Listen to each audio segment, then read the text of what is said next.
session, we're going to be talking a bit about how we're developing our thinking on how providers can challenge our factually inaccurate information or incomplete evidence in our assessment processes going forward in a new regulatory framework. So that's when we do an assessment, which may well include an on-site inspection. We'll produce a draft document, a draft report equivalent, and how you can give feedback on that. And we just want to use your get your feedback today to help shape that work further. Hopefully you're quite familiar with this diagram, which shows our new regulatory model. And it basically outlines that our new assessment framework continues to be built on our 5 key questions and our 5-tier rating system, 4-tier rating system. And we'll use that, we'll continue to use that to set our view on quality and make our judgments. We worked with Think Local at Personal, TLAP, National Voices, and the Coalition Collaborative Care on Making It Real. And we co-produced a personalised care and support framework that will be used by people who use adult social care, health, housing, and people using services. So most importantly, it sets out what good and outstanding personalised, person-centred care looks like and what people should expect from providers, commissioners, and system leaders. And that really informed our key questions going forward. So we use I statements as a starting point within our framework, and we'll be taking an important step towards truly regulating through the eyes of people using services and the public.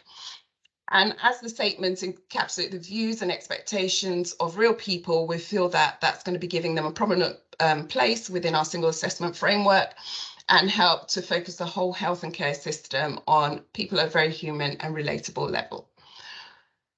We've already confirmed our ratings and key questions will stay the same in our new approach, but we're introducing quality statements which run across our 5 key questions, and they picture the level of good and linked to our regulations. And these will help us to make our judgments about the quality of care. They'll replace our current CLOEs, our key lines of inquiries and prompts, which are quite complex and are different across different sectors. And we're going to have one set, there's just one set of quality statements. And these are expressed as we statements, helping to make things clearer for yourselves as providers about our expectations, whilst reducing duplications that exist across the different CLOEs in the different sectors. Well, we use this set of statements in our assessment across all the sectors, like I've said, from a point of registration with a provisional rating of good through to our new work looking at local authorities and integrated care systems. Want to be more consistent and transparent in our approach and how we make judgments on quality. So to address that, we've developed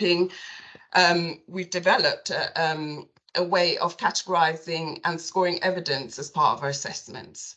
So these evidence categories will give more structure to our process to assess quality.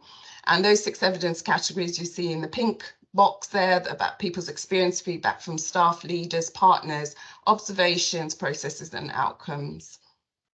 And finally, to enable us to make to be clearer with providers and the public about how we see the information that we have about care in a service and the local area, we're going to set what evidence will be required for each service type and at each level, including when we register services. So in many ways, this will all be data and evidence that's quite familiar to yourselves as providers and to us as a regulator. So by bringing these 6 evidence categories together, what will be we'll need to setting what we need to collect and review in order to make a decision alongside a way of scoring our evidence. There'll be a more structured and consistent framework for us to assess our quality. And our assessment framework will very much be about this golden thread of looking for a good service throughout our assessment of quality. So that's just to set the background again about what our new model will look like.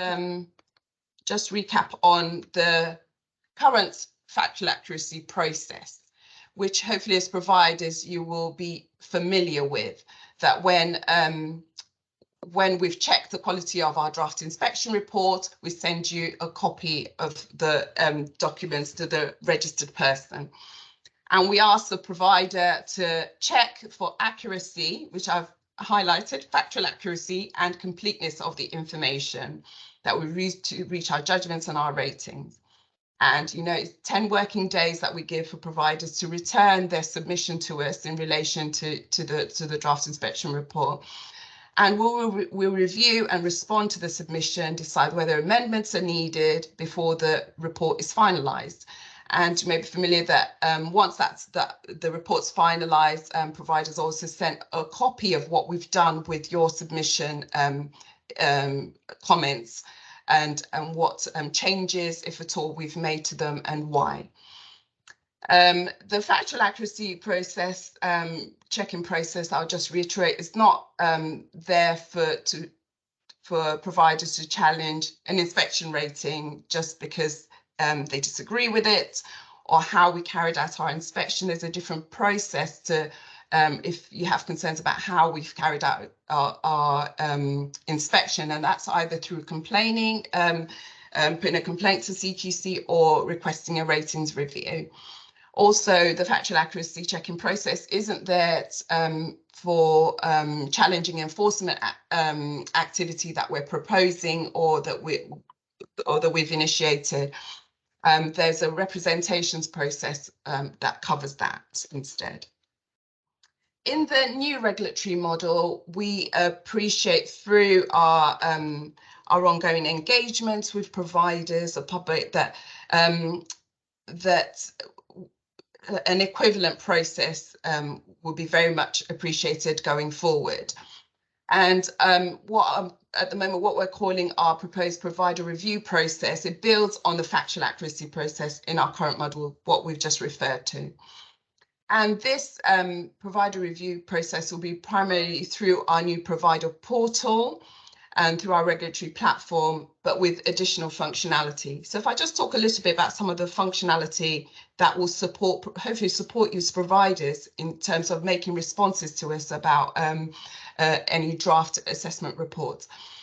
For example, there will be like guides and user guides, just like you might see on other apps and on other sites, to support you to make a submission to us.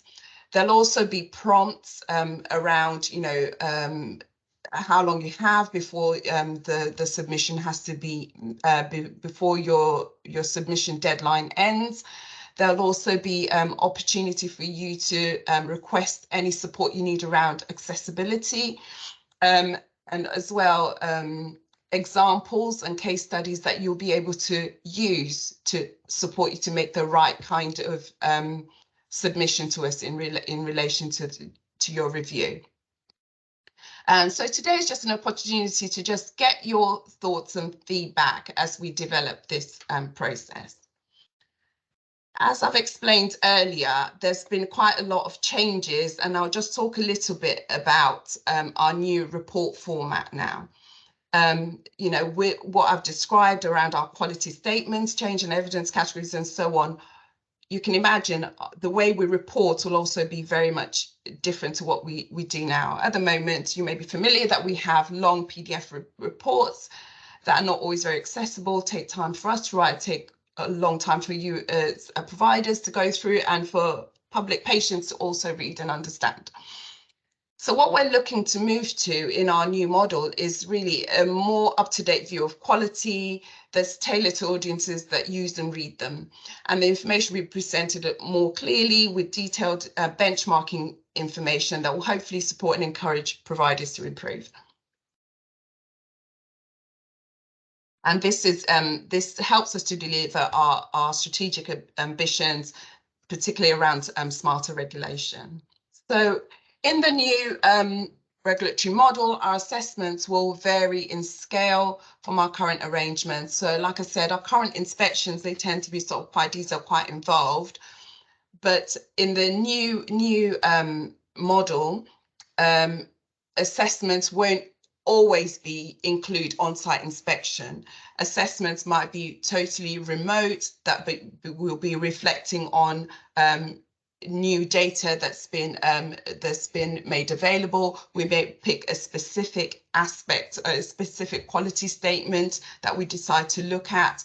And so the idea is that we're actually going to be more responsive and do more frequent, shorter assessments rather than what we do now in our current inspection format.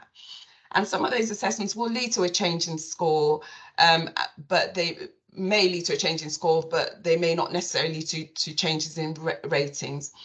So to match that, we're trying to think about how, in terms of you as providers reviewing these assessments before we publish them, how we can make your efforts and our efforts proportionate to what we're doing. And but we do have we're sticking with the principle that as providers, we'd like you to be able to see our preliminary judgments, our draft reports, before we publish anything. To the next slide, please.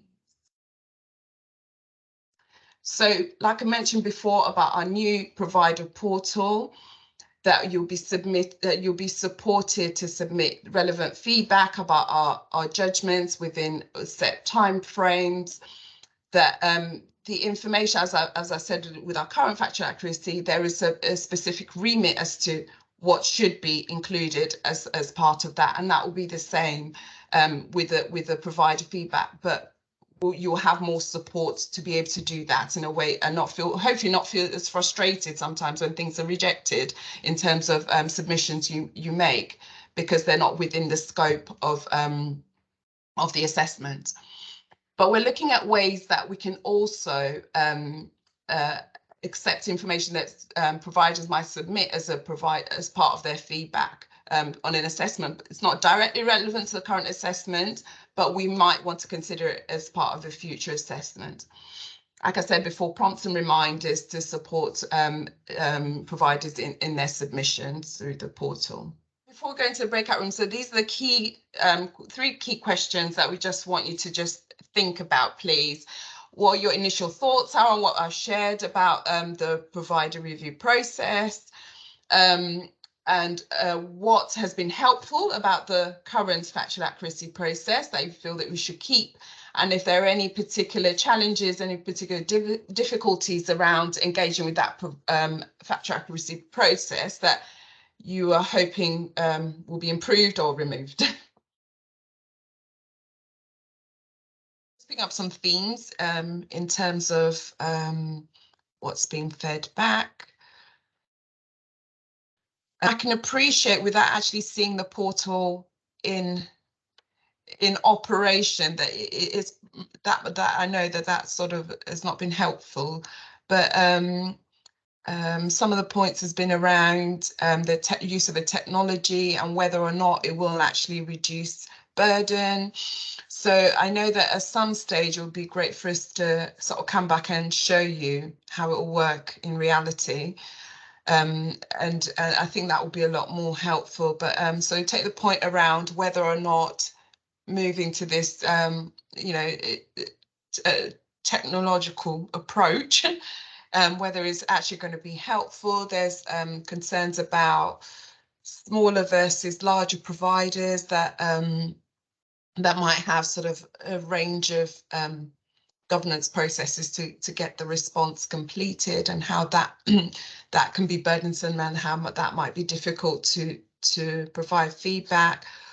Also something about the reports themselves and these shorter reports, and what does that mean in terms of the quality and whether things are being dumbed down, whether we can actually have a proper view of the quality within a service from the report itself. There's something around again, the timing of the current process to give a response to us, whether we need to look at that, the 10 working days, and whether that needs to be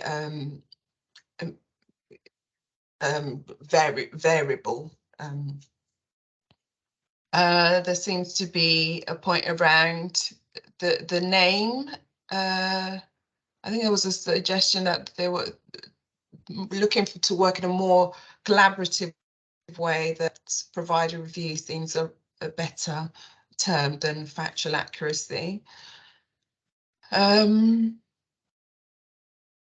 I think, yeah, those are my main key points. Is any of the note takers or the room participants got anything very burning that you wanted to say that I've not really covered off yet? Oh, someone prefers FACAC. There's always going to be one. It's still the term for it is still in development, but yeah, if I could just raise a point, I would be a bit concerned. Provider review would open up to more of a challenge. Factual accuracy is what it says on the tin. Is it factually accurate? I think if you call it provider review, you've got quite an open-ended question there concerning what they're reviewing, and it may be that they're reviewing and commenting on things that are outside of the regulatory process. So I actually quite like FACAC, if I'm honest. It's very helpful. Yeah. Thank you. You don't like FACAC, or you do prefer? I do. I prefer FACAC. It is what it says on the tin. Provider review, I think you're opening up to a lot of providers sort of wanting to tell you the story behind the service as to where it is. I can see it being quite a resource intensive process for both providers and for CQC. And that's what I'm quite sort of mindful of, is just that sometimes it is what it is, and providers just need to accept the outcome from the inspection result. CQC has to be transparent, but there sort of has to be an end point where we say that's what it is, that's the report, that's where we've got to. So I think I like the idea of calling it provider review, but I could foresee some problems along the way, if I'm quite honest. Thank you. That's a really helpful comment. Thank you. I see quite a lot of hands are up. Did you want to? Yeah, I think Catherine was first with her hand up, if Catherine wants to go. Yeah, thank you. Just a couple of, I guess, clarifications or questions. Will there be another chance for people to feed back on this? Because I think some people felt that they wanted to go back to other people in their kind of organisations and speak about it. So they wondered whether there'd be kind of written consultations or comments or another session on this process that they could feed into. Shall I come back on that, Sariat? Yes, please. Yes, so absolutely there'll be more opportunities to feedback on this. So both in terms of there'll be opportunities for our online engagement platform, Citizen Lab, which I know some people will have used before, but we'll definitely have more sessions on this process as well. As kind of like Sariat has said, as it develops, takes a bit more shape, we'll come back some more times to get people's views.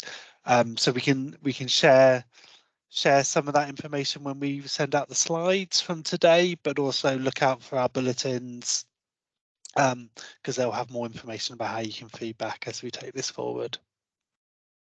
And the other thing, which is not particularly a question, but it came up in the session, was just about concerns about the timelines and the fact maybe this still feels quite early, and kind of how that builds into kind of the rollout of everything was just something that came up in the group.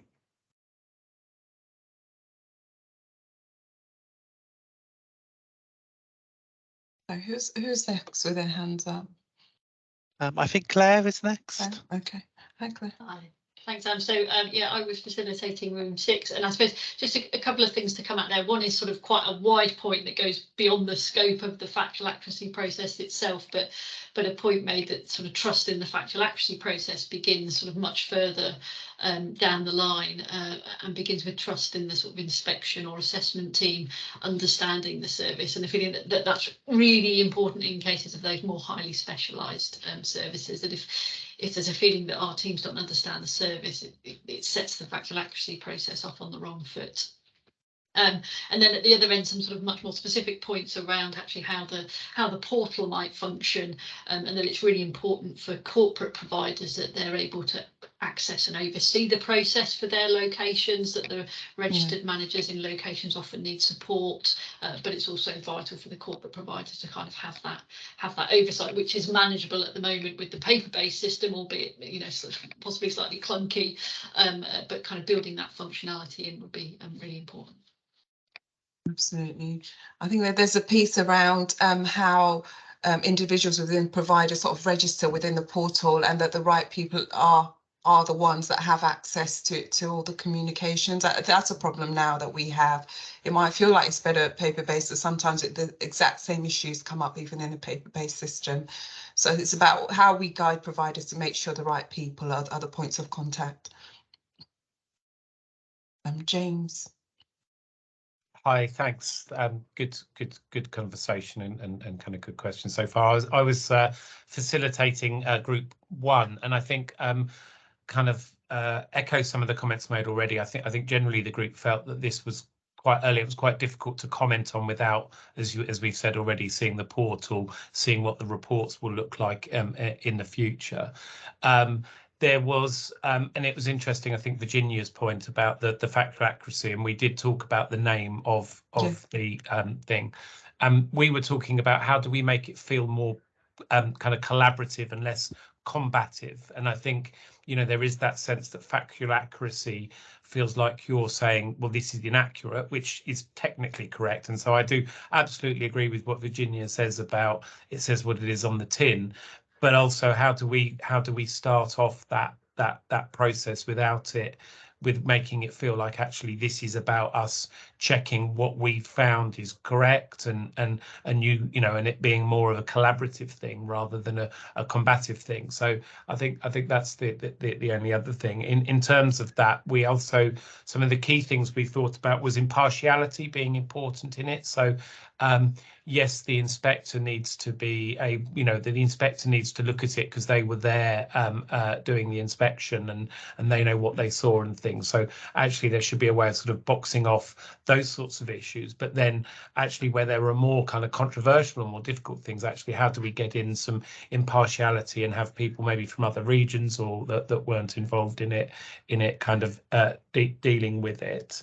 I think something about, we also talked about small, if the reports are shorter, will that make the factual accuracy process harder because there'll be judgments but with less information? So one of the things that we talked about is what will providers see? You know, obviously they may well see the data that's that they've put onto the system, and that may be played back, but will they also see all the data and information that we've collected on assessment that may not necessarily find its way into a report? So they can actually, so rather than at the moment they are sort of doing factual accuracy on the report, will the kind of factual accuracy process not be about the report but be about the evidence that we used in that report? I guess was sort of some of the things that we were touching on. Yeah, but echo a lot of the other points that were made, really, I think, in our group. Yeah, it's really helpful. I think some of these points around the data and what we're seeing around the reports, formats and so on are ongoing conversations, particularly with the data and insight team. And I think some of that clarity will come when we've kind of progressed that and we're able to show you a product, show you a portal walkthrough and things like that. But yeah, it's been really helpful, your comments. Thank you. Michael, you've got your hand up. Hi. Yeah, I was facilitating group 7. So basically agree with what's been said before. But the three things that came up were, in answer to question 1, the group was generally in favour with keeping up with the changing tech and making it more interactive and using the portal rather than the paper-based or the partially paper-based system, as is commonly the case, and that's a positive. And the broad strokes of the presentation look good at an early stage. Generally, couldn't find anything they liked to keep at the process as it is that is currently there. As a change, the thing they strongly felt was that they were keen for more clarity between the factual accuracy process and how to challenge judgments, and the differences between that being clearer. And just a general point, which wasn't one of the questions raised, but to focus upon care, not regulations, and through the care, and keeping things simple so things are straightforward and easy to understand. Okay. Thank you. That's been great. Thank you so much for your comments and your feedback.